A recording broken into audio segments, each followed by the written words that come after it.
जय महाकाल। अघोर साधना केंद्र में आपका एक बार फिर स्वागत है।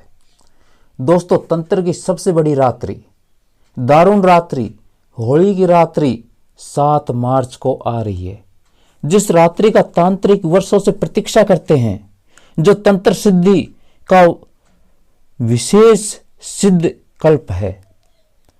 दोस्तों, आपको इस रात्रि को व्यर्थ नहीं गंवाना है। आपको वो तंत्र की सिद्धियां करनी है इस रात्रि को, जो वर्ष भर आप सिद्ध नहीं कर पाए।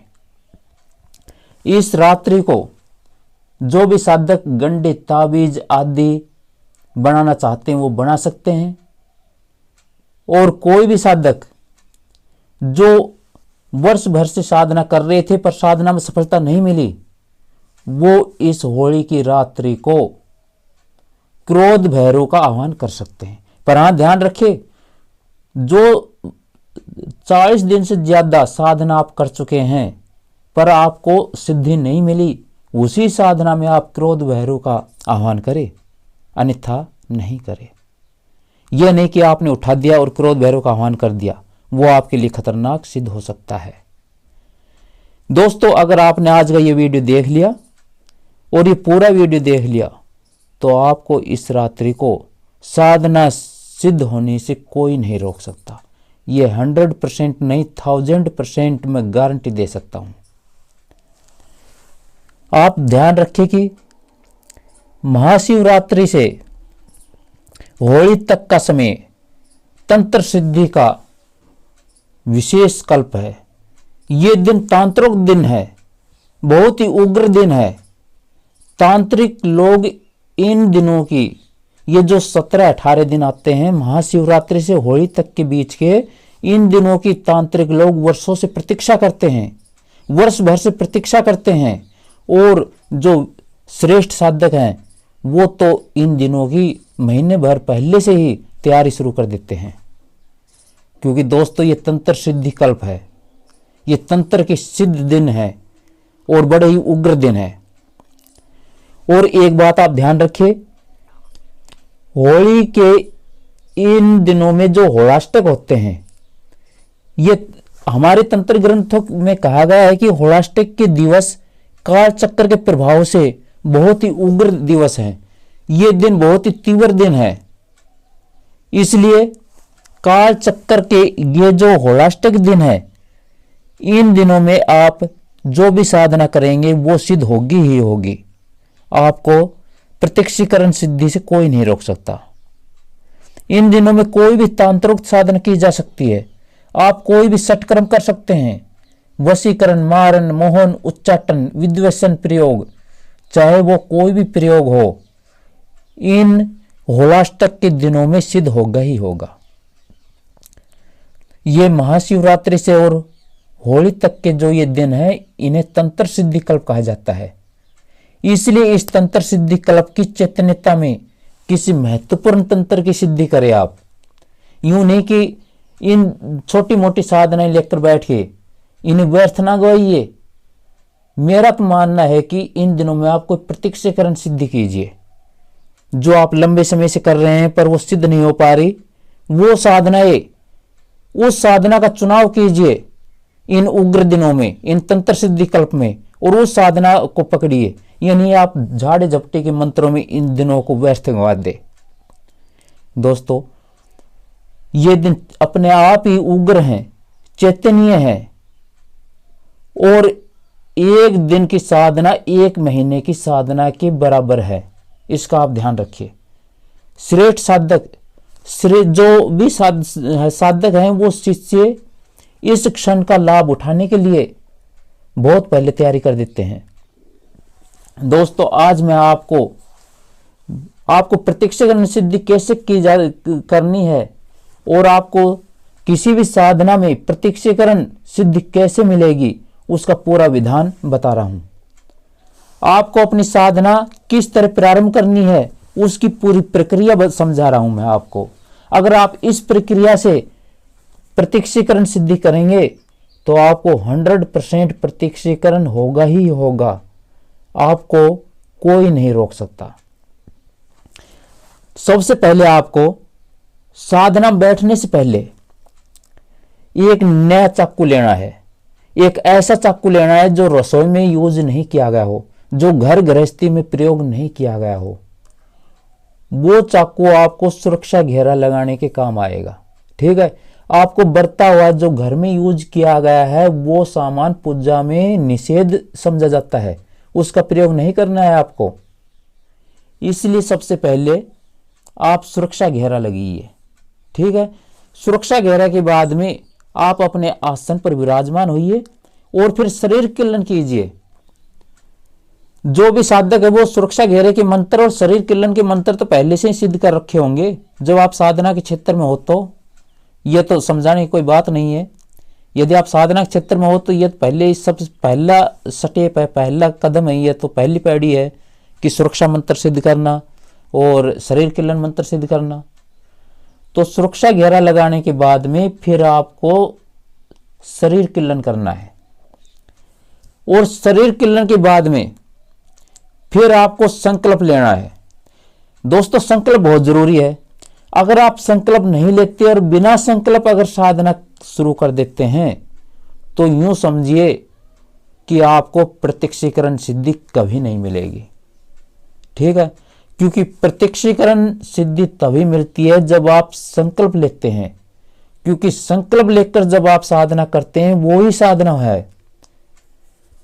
तो संकल्प लेने के बाद में संकल्प किस तरह लेना है? हाथ में जल लेकर के, एक आप अपना कोई तांबे का पात्र लेना, लोटा, उसमें थोड़ा सा गंगा जल डाल लेना और उस लोटे में अपने सामने रख लेना और उसके बाद में हाथ में जल लेकर के संकल्प लेना है आपको कि मैं अमुक अमुक व्यक्ति, अपना नाम, पिता का नाम, गोत्र, अपने कुल का नाम, कि मैं ये साधना प्रत्यक्षीकरण सिद्धि कर रहा हूँ और इस साधना की इतनी माला जाप करूँगा और दसों दिशाओं, सूर्य चंद्र, मेरे इष्ट देव, कुल देवता के साक्षी से मैं इतनी माला जाप का संकल्प लेता हूँ और मेरे इष्ट देव, कुल देव, ग्राम देवता सभी मेरी साधना में और इस स्थान पर विचरण करने वाली जो महान आत्माएं हैं वो साधना मेरा सहयोग करे।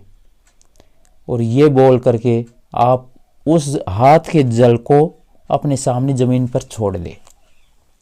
संकल्प लेने के बाद में नेक्स्ट कदम सुनिए आप। आपको फर्स्ट माला गणेश मंत्र की जाप करनी है, ओम गण गणपति नमः। जो भी साधक है वो गणेश मंत्र की मतलब माला बाद में करते हैं, पहले नहीं करते। ये याद रखिए कि गणेश जी का स्मरण साधना के या किसी भी शुभ मुहूर्त के स्टार्टिंग में किया जाता है, शुरुआत में किया जाता है। गणेश जी के बिना कोई साधना की ही नहीं जा सकती, कोई शुभ मुहूर्त किया ही नहीं जा सकता। इसलिए आपको फर्स्ट माला गणेश मंत्र की जाप करनी है। उसके बाद में सेकंड माला आपको गुरु मंत्र की जाप करनी है।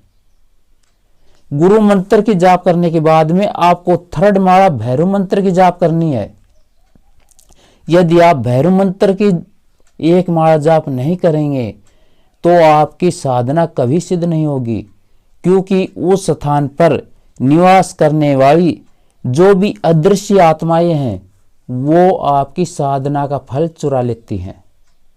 और आप फिर ये अपने अनुभव बताते हैं कि महाराज साधना में जब हम बैठे थे, साधना कर रहे थे, तब कोई काली आकृति आई और वो किसी हमारी साधना की फल को चुरा लेगी और फिर हमें साधना सफल ही नहीं हुई, हमें कोई अनुभव ही नहीं हुआ, जो अनुभव हो रहे थे वो भी बंद हो गए।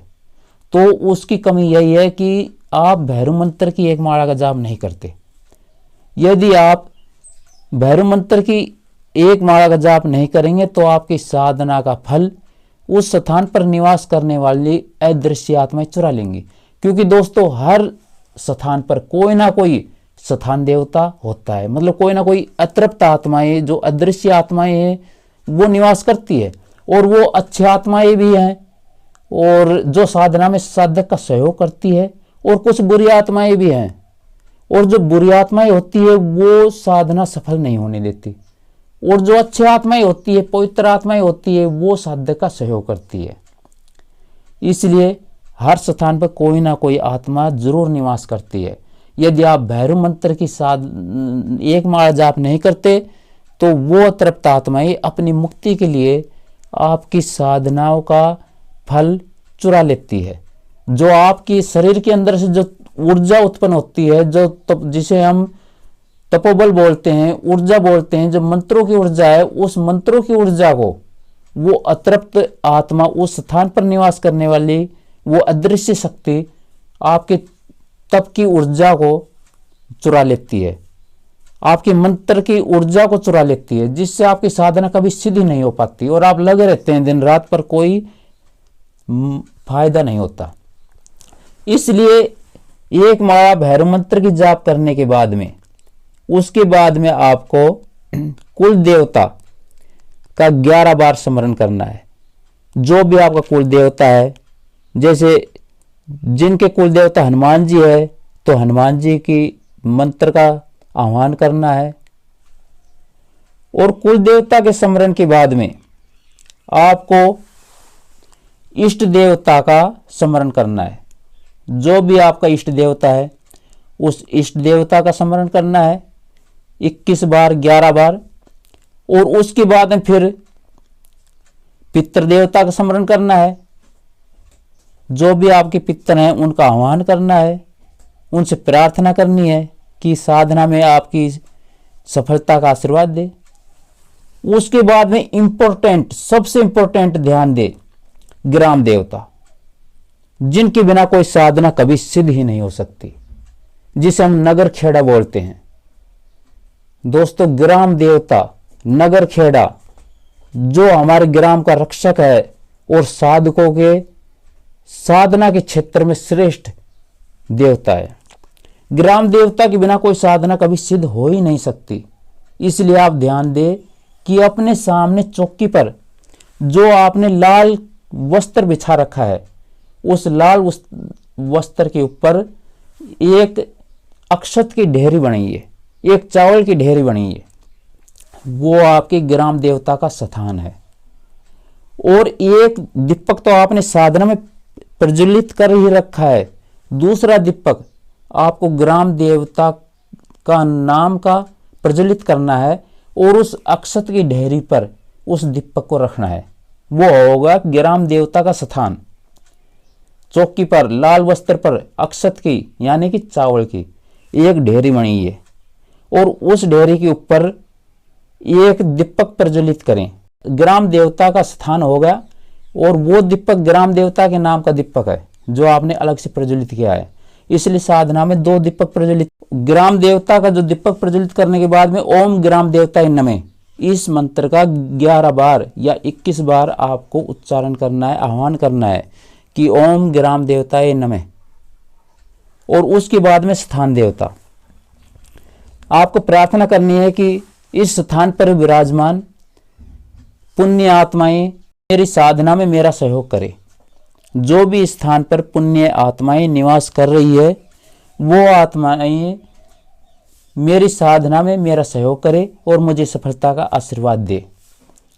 दोस्तों, अगर आप इस प्रक्रिया से साधना करते हैं तो आपको सफलता से कोई नहीं रोक सकता। ये मैं 100% दावे के साथ कह सकता हूं। और आपको होली की इस रात्रि में को व्यर्थ नहीं करना है, आपको प्रत्यक्षीकरण सिद्धि करनी है और जो मैंने बताया है उस विधान से करनी है। और साधना के अनुसार लाल आसन का प्रयोग करिए। आप लाल आसन साधना में सिद्धि के लिए बहुत ही जल्दी सफलता दिलाता है। तो इस रात्रि को व्यर्थ ना गवाइए, पूरा प्रयोग कीजिए। और जो भी साधक गंडे ताबीज आदि बनाना चाहते हैं वो बना सकते हैं।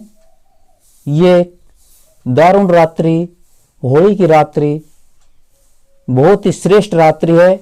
और इस रात्रि को जो भी शक्तियां हैं वो जागृत रहती है, धरती पर विचरण करती रहती है।